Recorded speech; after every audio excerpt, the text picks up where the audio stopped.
If you go through Deft's profile, one thing becomes apparent. A lot of champions that he plays well, but one champion that is unmatched. 82% win rate on his Caitlyn. This pick must be incredibly impressive. So what we're going to do is we're going to jump right into the Rift and we're going to see how exactly he elects to play Caitlyn. Mr. Deft, the world champion of League of Legends, and considered to be the best, or one of the best AD carries in the world. We are going to be jumping in to the Summoner's Rift here on the Korean server, of course. And he is playing together with a very interesting Bard, which I don't know whether or not this is a Fromu. It is possible. It is most likely that it is. But yeah, it is the Korean server, so I don't know how the name would get out. Like, it must be, right? It must be him. I'm not entirely sure. We are going to find out how exactly this game goes, though. And it's going to be an interesting lane together with the Bard, as Bard is a roaming support. He is not like a Lux, right? He doesn't stay in lane and throw and help Caitlyn push. And usually, in a Caitlyn lane, your goal is to go even in, let's say, kills and these kind of metrics, right? You're not really playing a kill lane, as those champions that do that, they're usually not very competitive viable, right? Because their win condition is way too easily denied. But her goal is pretty much to just take as many plays as possible, push it out, and the stronger she leaves lane, the better she transitions into a little bit of a weaker phase in the mid game. And then eventually in the late game, she turns it up to 1000 again because of range advantage, right? So we're going to look at what you could call a kill lane with Swain and Kalista, and we're going to see how exactly we do it. So here, notable already, he's positioned in a way where, first of all, Swain isn't too much of an issue for him, but also, secondly, his Q threatens the Kalista, while he is able to still pressure the wave constantly, right? He is not over pushing here, and he has accepted a, what you would call, neutral game, or neutral lane state here. Beautiful, holds the minion, and walks up in a way that he tags the wave, and he tags Kalista. Very good job. And here level 2 is now available to Deft, as the lane is very, very good in his favor, even though the level 2 here is going to be available to him, right? And that is absolutely huge, as yeah, the zoning will begin. So we are obviously hoping for minions like this to go down while Kalista can't be around, but that's not happening. Bard now will take the snowball here away from the Nunu. And that beautiful reaction here by the Nunu is kind of predictable, as very good trade here by Deft. The Bard took the L here for Deft, which is to be expected. It's Nunu still lurking, still looking around. But Jarvan knows, and Jarvan is going to be here to secure Deft's position in the lane. Now, if you're not in that position, you have to back off in this case, as Deft will move in aggressively once again. His flash probably needs to be blown here, as, yeah, he will secure the takedown onto the Nunu, though. And Swain goes down as well. And Kalista probably not going to be able to pull a win out of this one, barely. Not going to get the execute here on the Jarvan, and so this was pretty well done by Deft, but I think that he could have just flashed the snowball, and you know, he would have been fine. But thus the Nunu was caught in exactly that situation where he was kind of surrounded and was getting attacked all the way. But yeah, should have definitely flashed it. As Olaf has turned up together with the Jace, it is the bot lane influence meta, as we're all running it down. Only this time, it definitely goes the blue team's favor here, as Deft is rotated into the mid lane. It's going to place a tracking ward here deep down over on this side to see whether or not Nunu is doing anything over here. Because snowballing he would probably go over here. The Scuttle Crab is available for the red team. So right now, Deft is sitting pretty safe here from any Nunu shenanigans. And so the only thing that he has to be scared of would be the fact that Olaf comes to his lane and ints again. But other than that, just the Swain that you have to be careful with. Kalista, decently strong once she gets to spend some gold, but right now she is still going to be the muted self that she was from the last play in the bot lane, as a recall is going to come through here for the blue team. Yeah, Deft just CSing, not doing anything crazy here, not trying to fast push, not trying to do anything here. He's literally just taking it slow. Taking it slow even further he is, by the way, by not shoving this out either. This is very important. A lot of people, their standard mode of operating a wave would be to shove. I think that is actually often a mistake. I think the standard way to operate a wave should be to slow push. And then the shove is just like a freeze, a specific tool that you should use. But generally, shoving means you kill the frontline minions, you constantly deal as much damage as you can, and you just try to get the wave out, right? Oftentimes, that'll make you miss CS, though.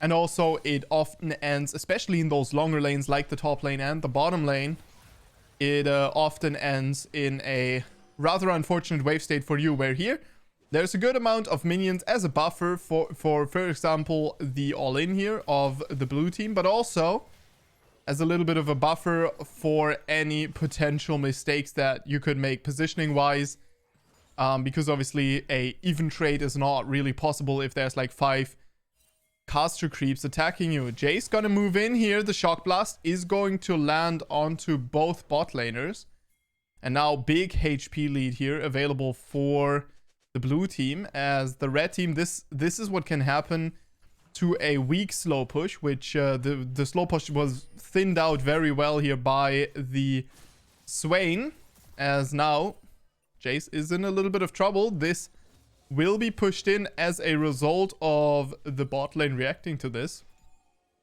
And this is the entire team realizing how dangerous a freeze in the bottom lane could have been here, and just especially with the HP given to, you know, that the bot lane had. And the map reacted to it, and it got pushed. But this is, in lower elo, something that you can do for much longer time, as junglers won't react to it, mid laners won't react to it. Generally, people will spend less time on the bot lane.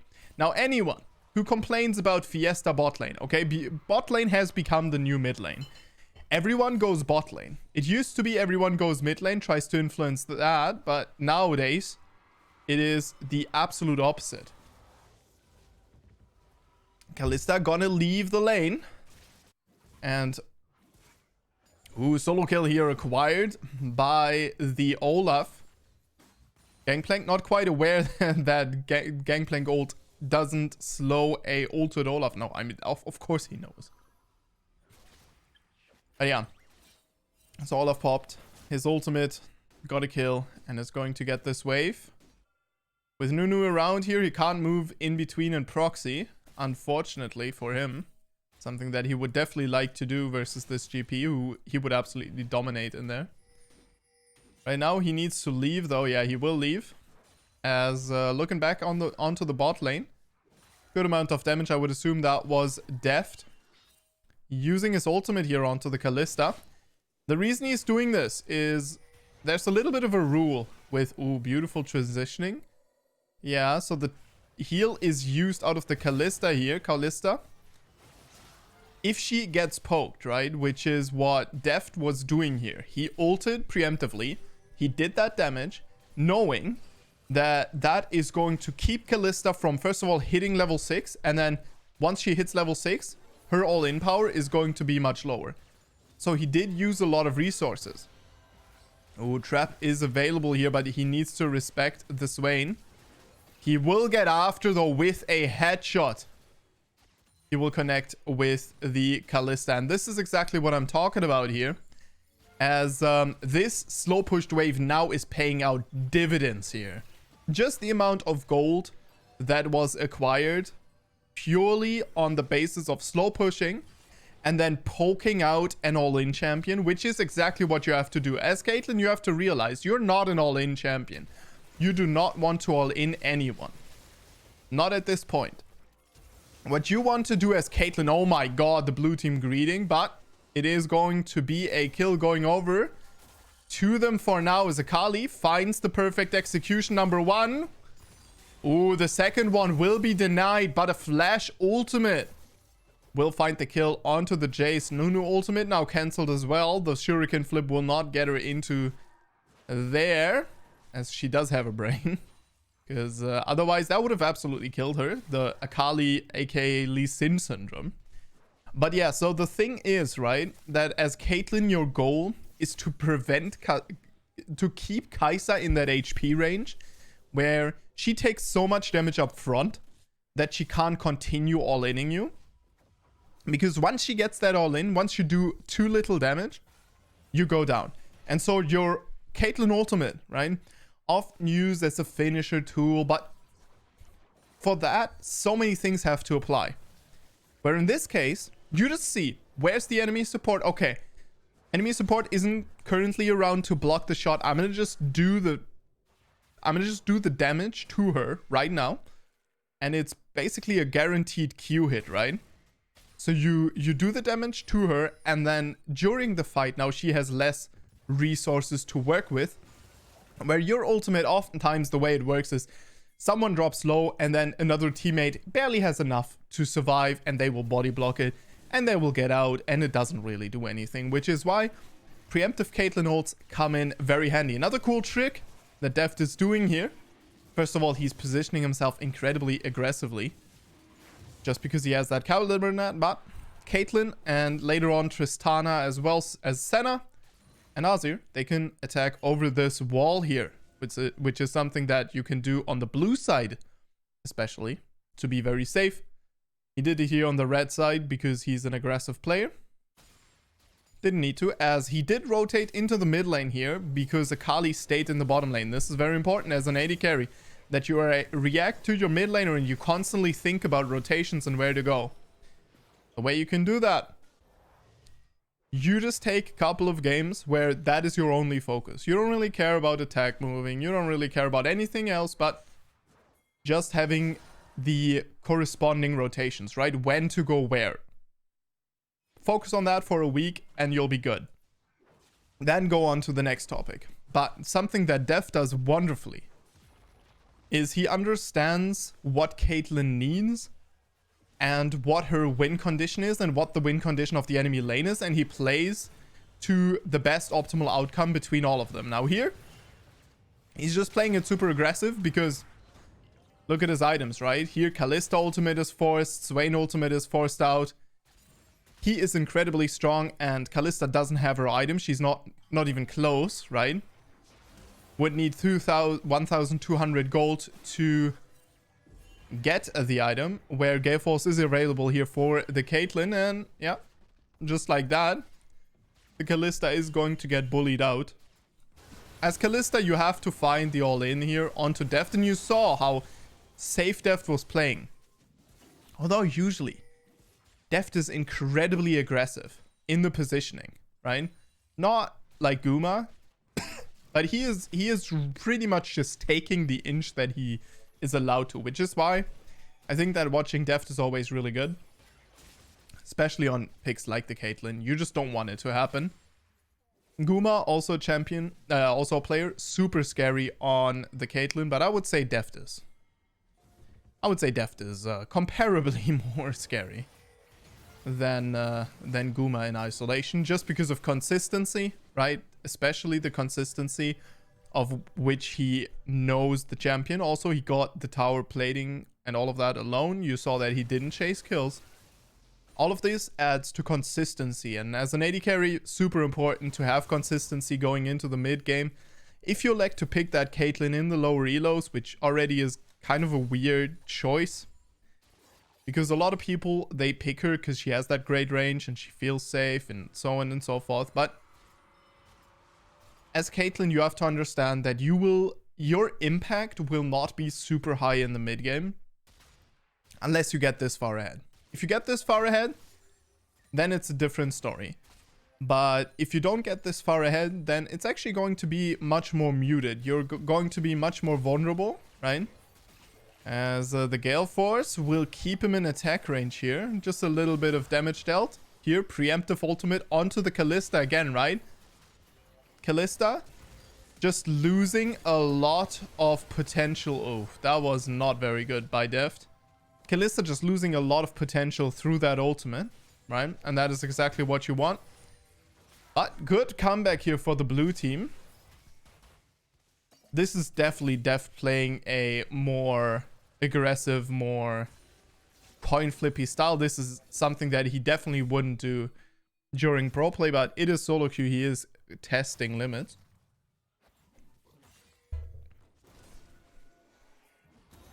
And just trying to do as much as possible. Thing is, you will already see that he will start to taper off a little bit, and the Kalista ultimate together with Swain in the backline can become considerably more scary in the fights now. As Akali will find the Kalista, but Jarvan goes down for that in trade. Akali will make it out. Yeah, we'll make it out here. Okay, that was really good, but she gets the execute. Very good job by the Akali here. Knowing that the Swain W could be an issue. As you see how Deft is playing this very aggressively. He's staying in there. He's dealing damage. Trying to get the mid lane turret to lower HP. Do as much damage as possible. Here, again, goes for the ultimate, right? I think this ultimate is kind of suboptimal because you saw Swain recall.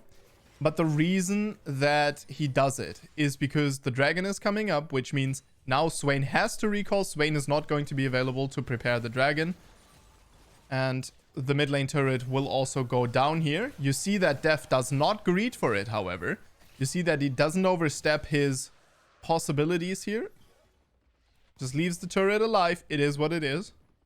He will play that out, and his life much more valuable than just a measly little bit of gold from the turret that Bart now took.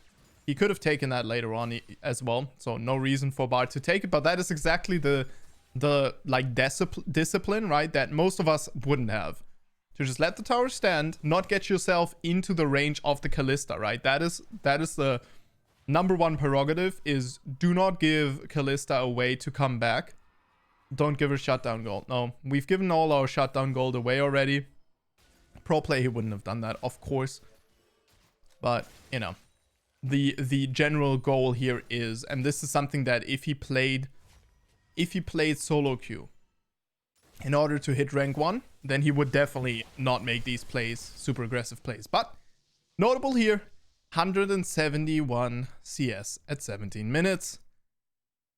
Going off against the Kalista, who has 122 or 24 at this point, because she has kind of been focusing on trying to be in the team fights, be with the team, try to make plays happen. But now he is being choked out because at this point, Infinity Edge is available here for Deft. And an Infinity Edge and Gale Force Caitlyn does hurt quite a bit. Now, we could see a rapid fire cannon here. We could see a Bloodthirster. We could also see some other options. Rapid fire cannon, really good to kind of pair that with your ultimate and your Q to kind of poke out something like the Swain, poke out something like the Kalista. Kind of get them out of the fight before the fight starts. And then just partake in the fight as normal with a muted enemy, right? That can be really good. As Olaf will just be taken down here. Big damage coming out of the Jace and the GP. As we are looking to set up a play here. What is Deft doing? Yeah, that's goddamn right. He's getting money. As an AD carry, your job is to get money. One reason why I'm personally not the biggest fan of the AD carry role, especially to stream it. I generally like this methodical playstyle, but for stream, it is not the most interesting thing in the world. Alright, so we are in a little bit of a choke point here. Yeah, the Nuno ult controlling a lot of territory here. So does the Swain, as Deft is standing his ground though, attacking, doing as much damage as possible, prioritizing something like the Jace over the ulted Swain, and that is the Kalista ultimate and the Swain ultimate being used by the enemy team just to withstand this. Caitlyn ultimate used as well, but the Caitlyn ultimate not nearly as impactful as something like a Kalista ultimate, and this is kind of the game plan. What you need to do here as a red team is get out the important cooldowns out of this team fighting comp, and then start to team fight once again, and you try to just trade your cooldowns for the enemy cooldowns, while someone like Deft is just macroing up on the backside, just getting stronger and stronger.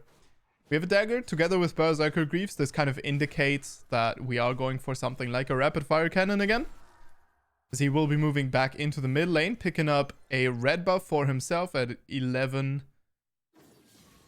Yeah, level 11 at 20 minutes. Standard timing for an AD carry, right?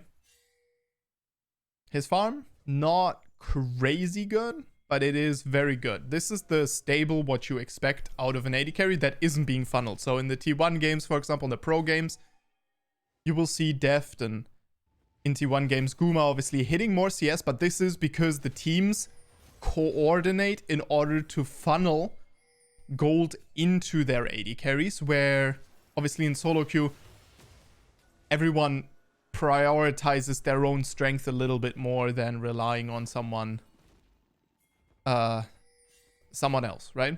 It's just solo queue. Like people just do it, and it's also more difficult to coordinate things if you're not talking to each other, which is why voice chat's super important in high elo matches, I think. But you know, maybe you just add it from masters and above or something.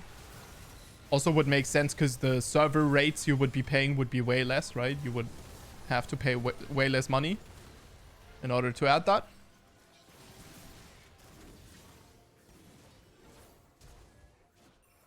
Champions queue obviously is kind of a way to remedy that for right. Yeah, Jarvan needs to find the kill quickly here, yeah.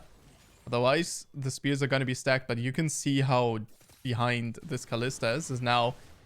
The Baron will be attacked, and this is the perfect example of a super clean and super solid game where Deft, he didn't do anything crazy, he even made mistakes.